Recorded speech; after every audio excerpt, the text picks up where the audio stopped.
What's up guys, and welcome back to the channel. If you're new around here, my name's Sam Clark and you're watching One Life Cars. I just want to start today's video with a big thank you to all the supporters, to all the followers, to everyone that watches the videos, likes them and subscribes. Your support has been massive, and over the last year the channel's grew quite a lot. So let's carry on. If you're new, hit that subscribe button, show One Life Cars some support. We're nearly at 1,000, let's hope to hit it before Christmas. But yeah, a big thank you to everyone that supports this channel. Anyway, let's crack on with today's video. So, in today's video, I'm going to show you guys how to locate, remove and replace the fuel pump on the Vauxhall Corsa C you see behind me. Quite an easy job this, it's just something that no one knows where to start to even find it, but it's actually quite simple, and it is something that comes up. I've seen a few of these problems already on the internet, so it does look like they're getting to that age where the fuel pumps are failing. So, worth showing you. The first thing I'm going to do is go to the back of the car, as it's all in the back doors and the back seats. I was going to do another video on how to remove the back seats first, but it's that easy guys, we'll just do it all in this same video and I won't milk the views today. So let's get to the back door. Open both your back doors on your car. You might need to go in the boot as well, and then we're set up and ready to go, and I'll show you what tools and stuff you need. Right guys, rear seats, as you can see, ignore the mess. It's a heavily used car this.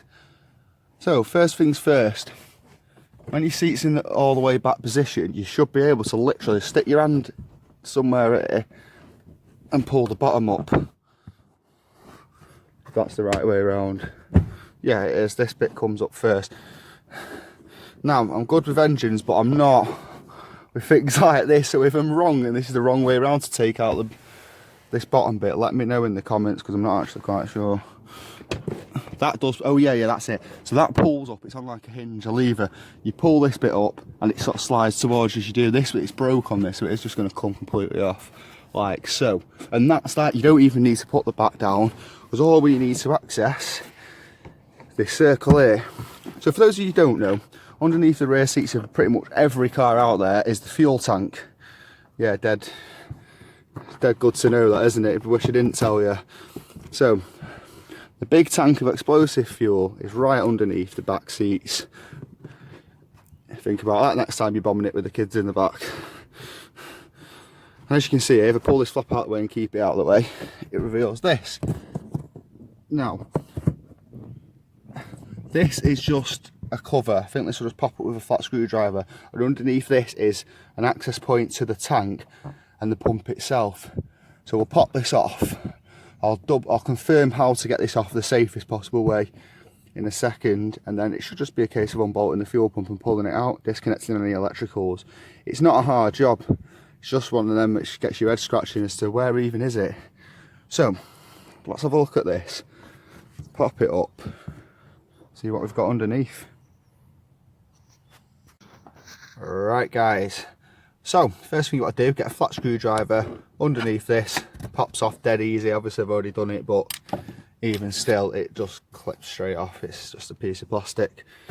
You might need a hammer for this, as you might find, unless it's already been off once, there's this plate that runs round and there's a little tab. You can see the shiny bits where I've already hammered it down.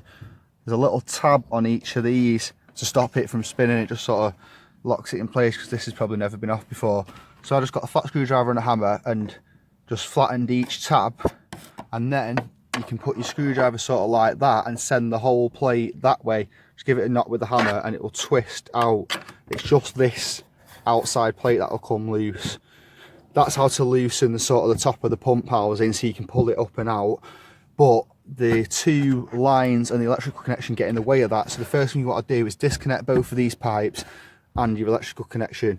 Disconnect the battery first before you do the electric connection, and be aware that when you do the pipes you might get a bit of fuel. Also guys, these sort of pipes are the ones which have the clamp both sides, so find a pair of pliers or something that you can pinch both of them in, or sometimes you can do a side at a time with a flat screwdriver and just knock the tabs in, slide them off. Be careful not to damage them, because you want to make sure they go back on properly. I've seen a few of these jobs where it's been converted to a rubber pipe with a Jubilee clip, probably because they've broke these, so be careful. And also watch for all the debris and crap around you underneath your seat up here. You got to remember that once you open this, it's a big hole into your fuel tank. You don't want bits of crap falling in there, so make sure the area around it, unlike all this, is clean before you pull the lid off. So quick recap: knock down tabs with flat screwdriver on each of these, send the plate that way clockwise to pop it undone. This plate will come loose, and then we're going to pull this unit up and out, and I'll show you the fuel pump itself and how to disconnect that. It's just a case of another wire underneath and another pipe, or pipes, I'm not sure, but we'll see in a minute. So I'm going to get this off and then have another look. So we're all disconnected.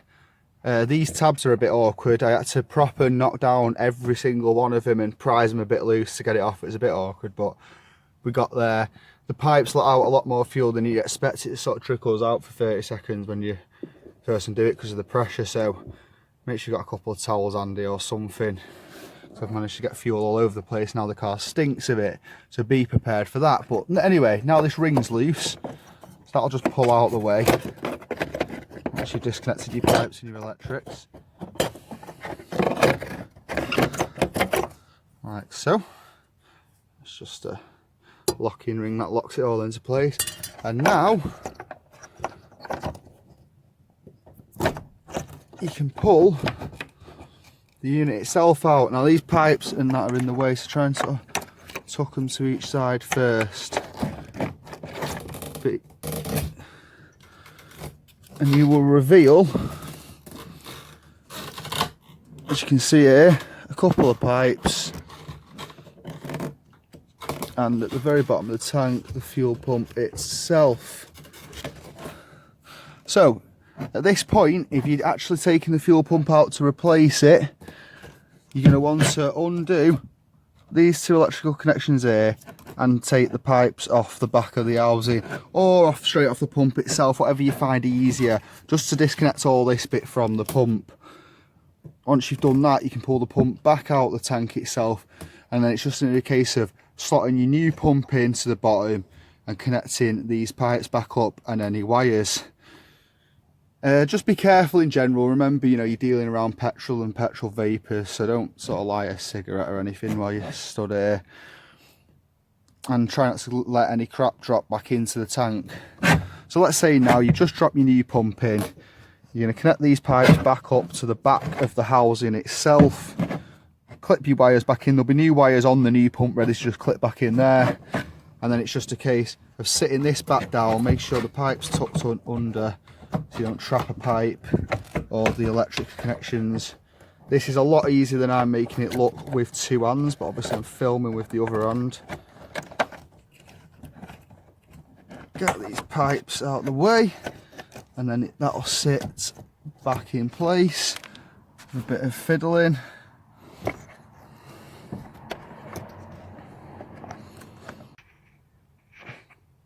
As you can see, we've reconnected everything.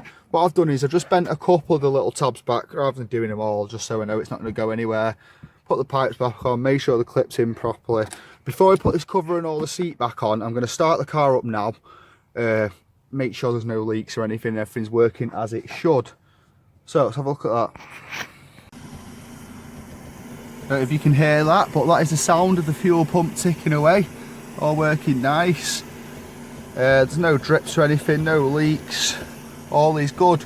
What I would recommend, if you spilt a load of fuel around here like me taking the pipes off, is leave it open like this for a bit. Leave the doors open, let it air out, because the vapours will air out quite quick and then it won't stink as much. So I'm going to leave this, but if you are done and you're happy with it, it's just a case of popping this back on.